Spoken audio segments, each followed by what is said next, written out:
Fabulous.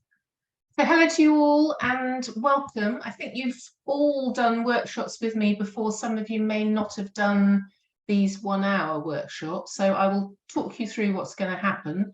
But just to first of all to say, so I'm Amanda Duke, I'm a nature writer, an urban botanist and birder based in South London.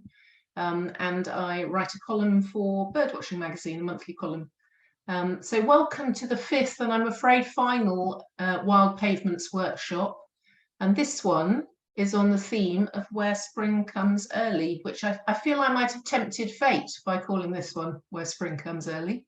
But spring is still there, isn't it? It's just covered in a layer of sludge at the moment. But anyway, so why has this series of workshops been based on urban nature? Well, to give you the stats, 84% of people in the UK live in an area described as urban. And so as nature writers, there's clearly a fabulous opportunity to share the joy that we find in urban nature with those people. And in terms of spring coming earlier, well, on average, built-up areas are 5% warmer than rural areas.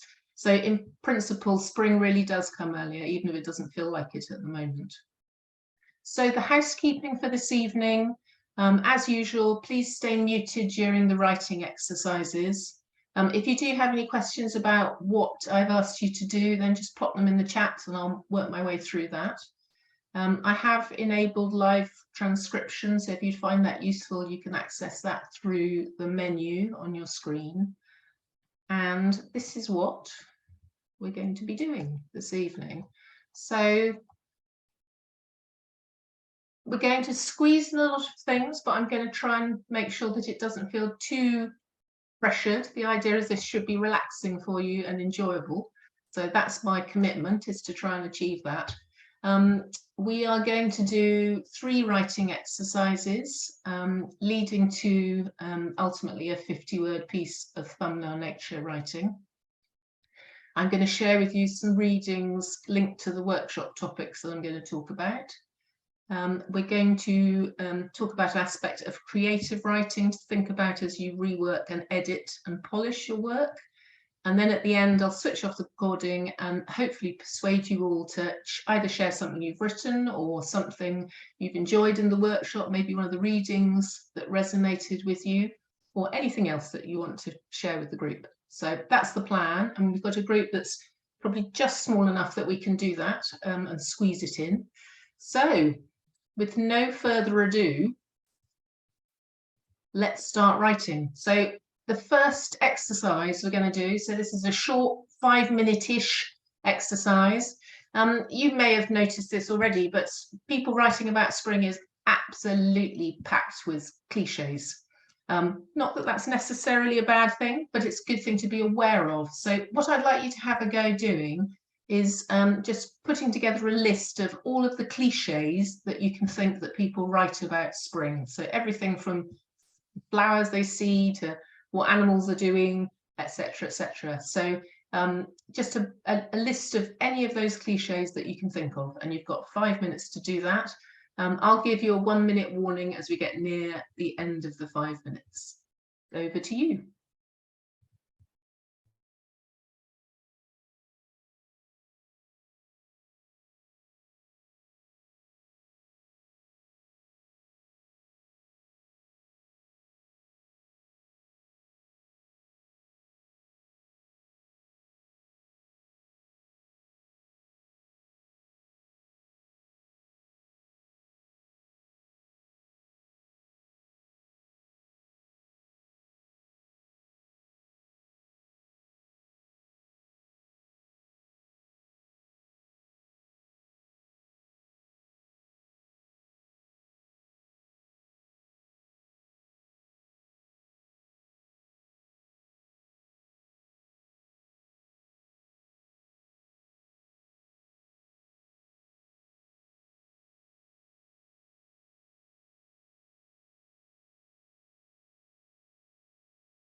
So you have a minute to go.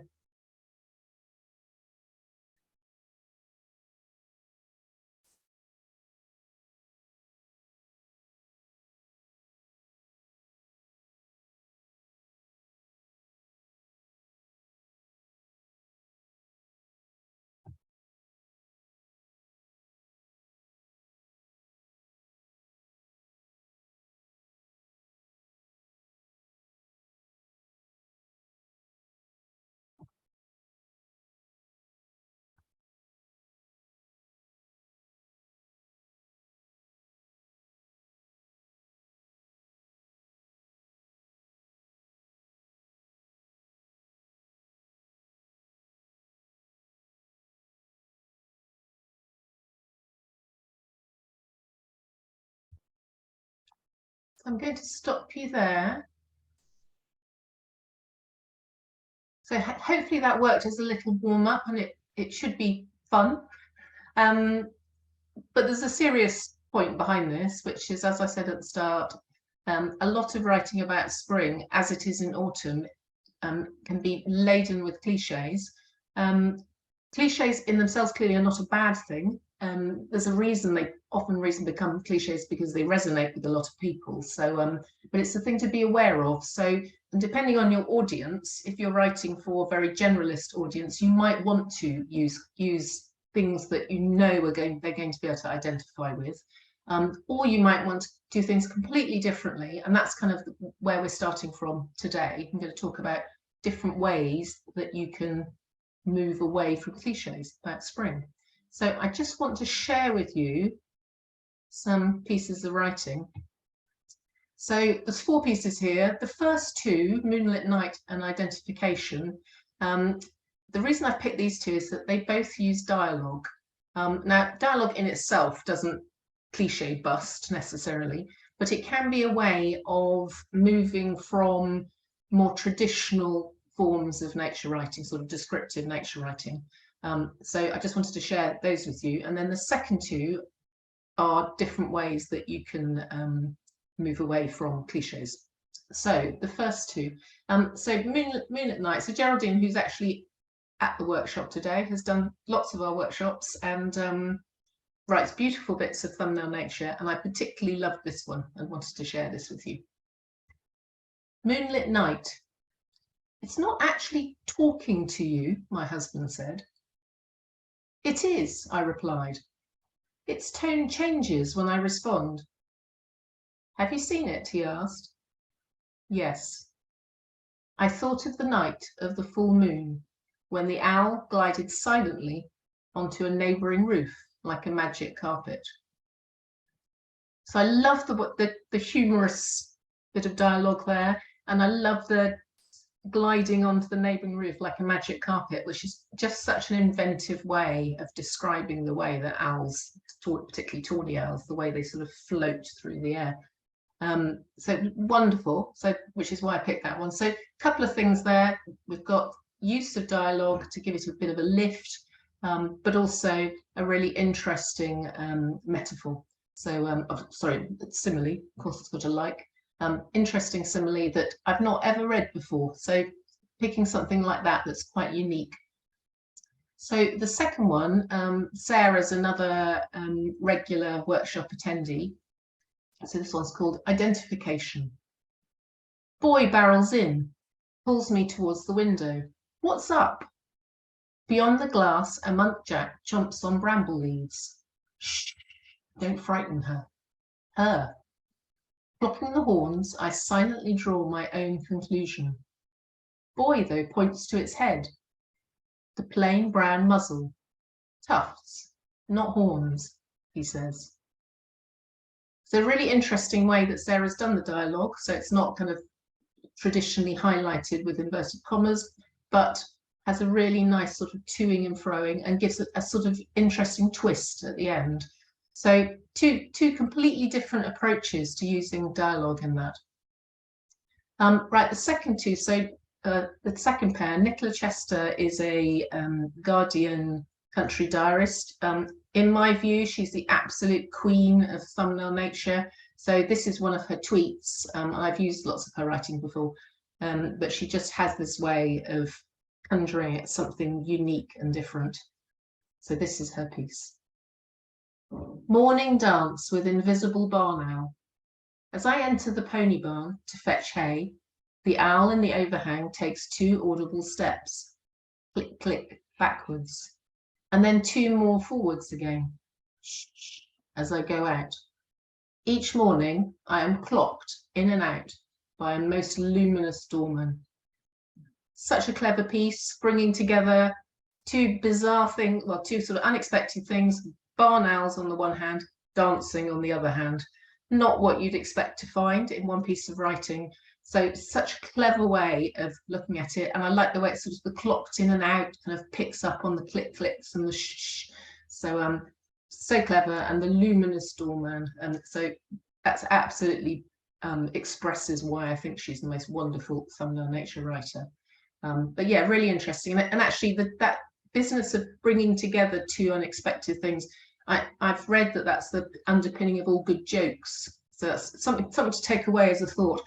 What jokes have in them that makes them interesting jokes. A bit like a horse walks into a bar and the barman says, why a long face? It's that kind of classic thing of you don't expect a horse and a bar to be together. So how do you do that and then bring them together in the punchline? So kind of works for thumbnail nature too, I think. And then the last one, so Paul Gamble's another workshop regular. So this is his piece. 6:45 a.m. on a February morning. There's an orchestra outside. Sparrows high note furiously, stringily, woven in, great-tipped fluting, and red-breasted clarinets. A blackbird trumpet solo. The woodpeckers clearly slept in, so no percussion. But passing cars are passable cellos, and distant lorries do for double basses. It's makeshift and glorious. There's so much packed in this one. So the kind of fundamental thing at the start is we're used to dawn choruses. That is the absolute classic spring cliche. But this is a dawn orchestra. So something completely different. A twist on a cliche can work really nicely as cliche busting. So if you start from the cliche and think, what if I fiddle with this? What if I give a little twist? What could I do differently? And really nice sort of things in here. So the woodpecker clearly slept in. It's tempting. It would be really tempting, this, wouldn't it, to have said, yes, and the woodpeckers were drumming, but they weren't. They weren't there. So he's being really frank with us. Sometimes writing about things that you didn't see or hear can be as interesting as writing about the ones you did. And it gives it a real authenticity. And let's face it, nature watching is often like that, isn't it? You often don't see what you go out expecting to see. So we have the sort of alliteration of passing cars, passable cellos, and then distant lorries, double basses.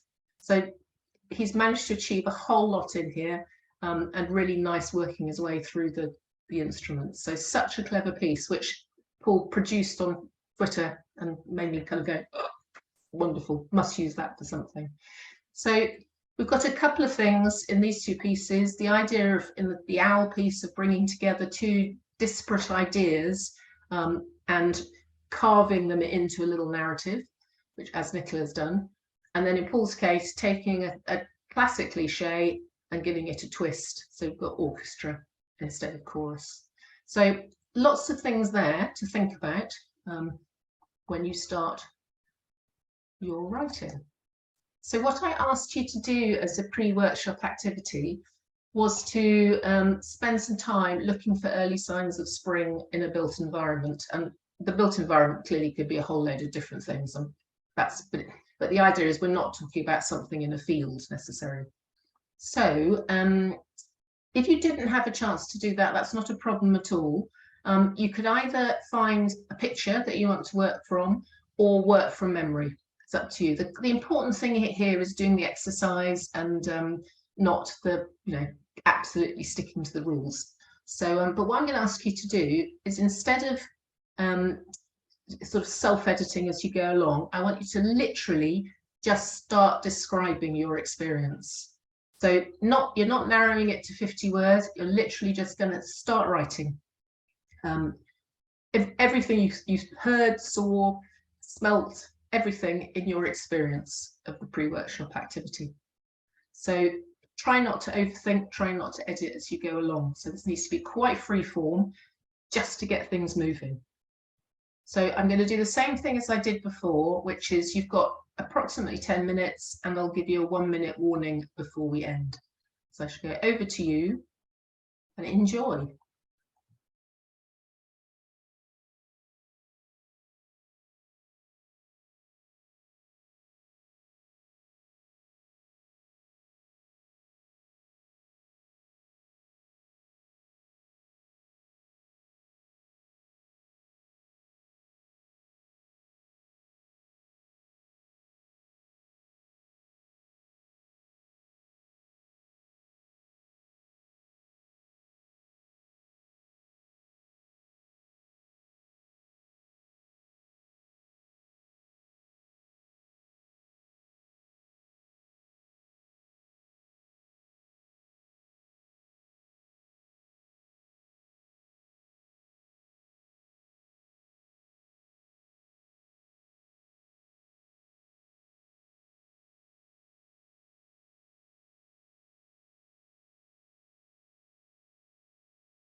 You have a minute left.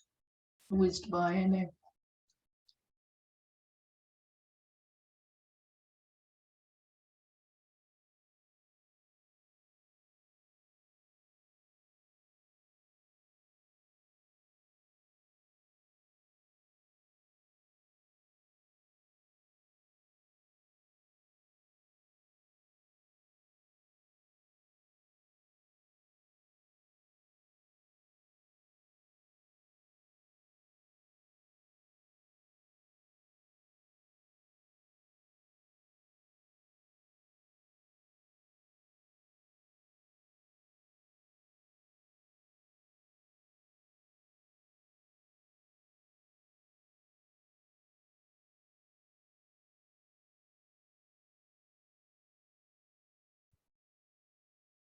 So we're going to stop there. It's hard to pull yourself out, but don't worry, you'll have a chance to pick it up again. So, but I recommend a breather at this point. So we're going to have a gap from that and have a think about the next stage. So hopefully what you've got in front of you now is a random collection of writing, something that you'll want to keep probably to yourself at this point. And then we're going to do some work in the next stage of editing, polishing it, turning it into a fab piece of thumbnail nature. That's the plan. But there's something I wanted you to think about when you're editing, which is this. So ways of using an internal voice or external dialogue in your thumbnail nature. And it may feel, I mean, we looked at a couple of pieces before which had dialogue in them. You might think initially there's not much you can do with dialogue in such a short piece of writing, but actually we've seen that you can do lots. Now, obviously, in terms of external dialogue, you can't sort of reverse engineer. If there wasn't anybody there that you had a conversation with, clearly I'm not asking you to make something up. But the internal voice, that is there all the time. So there's a way of using that, perhaps, to lift your piece, to give it a bit more zest, a bit more kind of zing. And so I wanted to share with you just sort of practically an example of how you might do that. So what you're looking at here is a sort of before and after of editing. So these are an obsession that I have as a botanist, is seeing things like coltsfoot flowers at the beginning of the year. So they're one of the first things that come up. I don't know if you know them, but they look sort of somewhere between a dandelion and a daisy, I suppose. They have sort of centre, but when they come up, they have a sort of stalk without any leaves. And in South London, where I live, they're fairly unusual. So when my friend Sarah, who's also a keen botanist, said she'd seen some, we went off to have a look. And this writing is a result of that.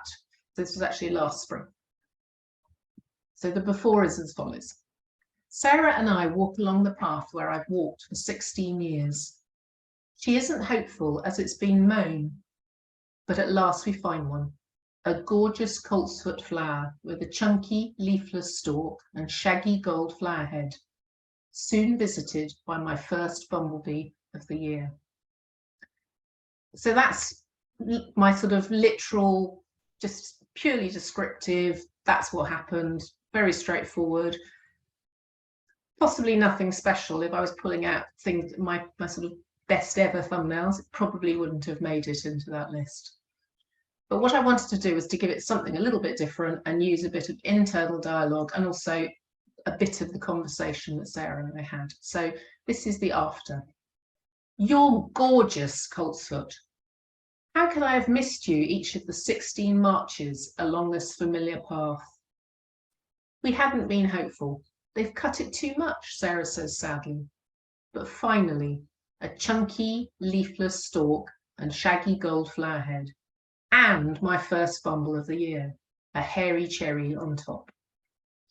So definitely has a bit more zing to it. I was playing around with the marches, you know, thinking of March the months, marching along a path. And that really is how many marches I'd walked along that path and never seen them before. So it was just incredibly exciting. So lovely to find those things finally. And so you can see how I've put in a little bit of the sort of internal voice, the "you're gorgeous," the dialogue that Sarah and I had at the time, and tried to give it a little bit more humour with the hairy cherry on top. So taking something that was fairly simple and straightforward, and in the edit and polish, giving it a little bit extra. So it's time for you to return to your words from exercise 2.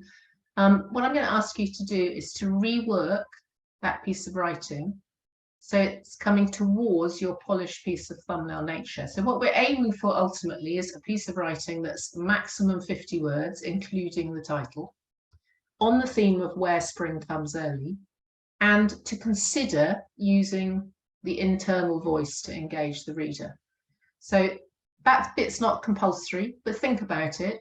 And also think about, what I've talked to you about in terms of cliches. If you are going to use cliches, that's fine. You might want to do a nod to the reader that it's a cliche. There's ways of doing that. You could say the proverbial blah, blah, blah, or you can put it in inverted commas, or you can decide you're just going to damn well use them. So that's up to you, but do it mindfully. So ideally, cliches shouldn't creep in because you haven't realized they were cliches.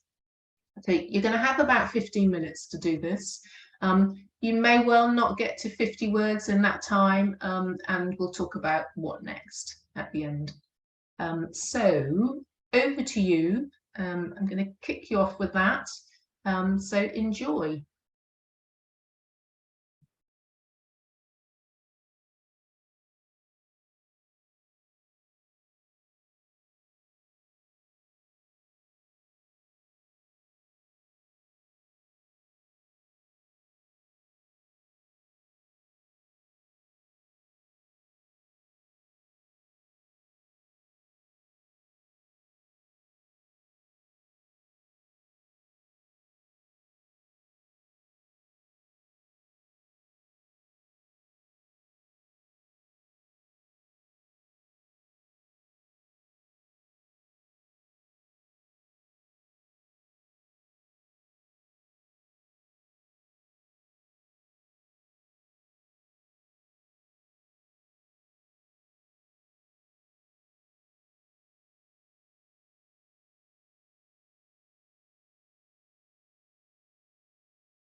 There's a minute left.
So it's time to stop. Exercise 3. It always whizzes by, doesn't it? 15 minutes sounds like a long time, but perhaps not. Although I know from all of the previous workshops that you guys produce some amazing things in a really short time. So, okay. So just as a summary of what we've been doing and talking about, takeaway tips for compelling nature writing. So this is to partially reinforce some of the things we've talked about across this series of workshops, but also what we've talked about particularly today. So the very first one, this is around what I talked about with exercise 2 in the introduction. If you are struggling to start writing, and it's not about nature writing particularly, it's just generally, I've really encouraged trying to not overthink your first draft. Just start writing. Write anything, write nonsense. It doesn't matter what it is, but it's just to get over that blank sheet of paper. Particularly if you care about your writing, as we all do, it's really easy to get stuck where you're kind of editing as you go along, and you can end up with spending quite a lot of time and ending up with one sentence. So there's something to be said for just letting it flow freely as a sort of as much a warm-up, and there will be jewels in what you write that you can use. So just get the content down. When you're editing it, we've talked about lots of different ways, lots of different things to focus on over the series in how you edit. But this particular one, I was suggesting think about how you might use an internal voice or external dialogue to help engage the reader. And also, as a sort of side issue, think about cliches. Nature writing can be rife with cliches, and you can see some beautiful bits of writing where there's something in there you just think, yeah, but I think the trouble is I've read that thing so many times before. And if you can get away from that or use it, you know, deliberately use it, your writing will be that much more powerful.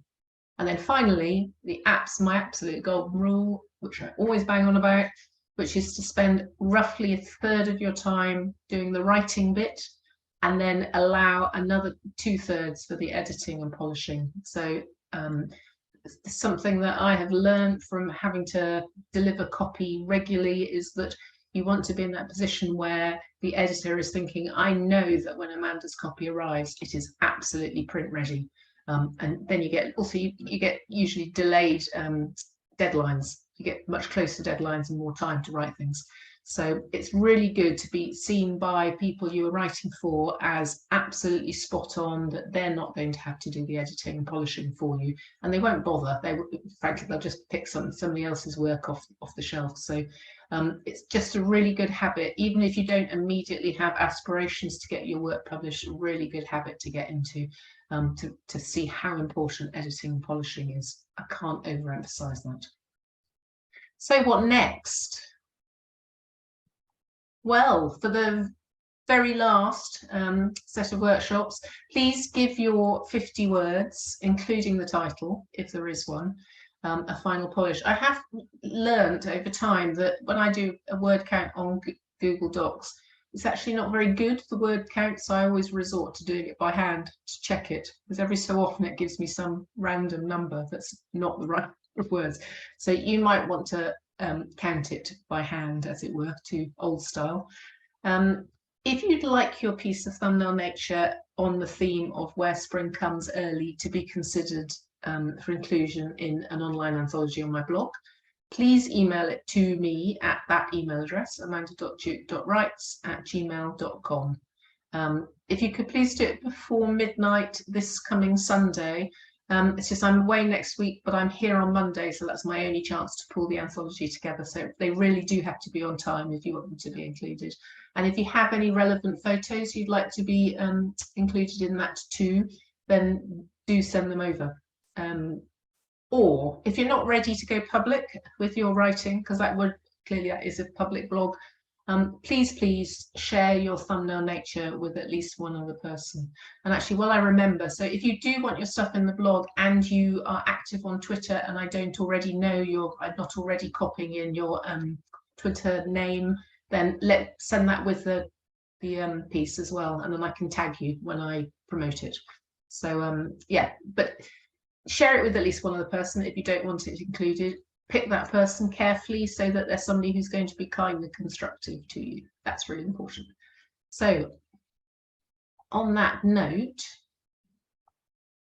so I'm now going to turn off the recording.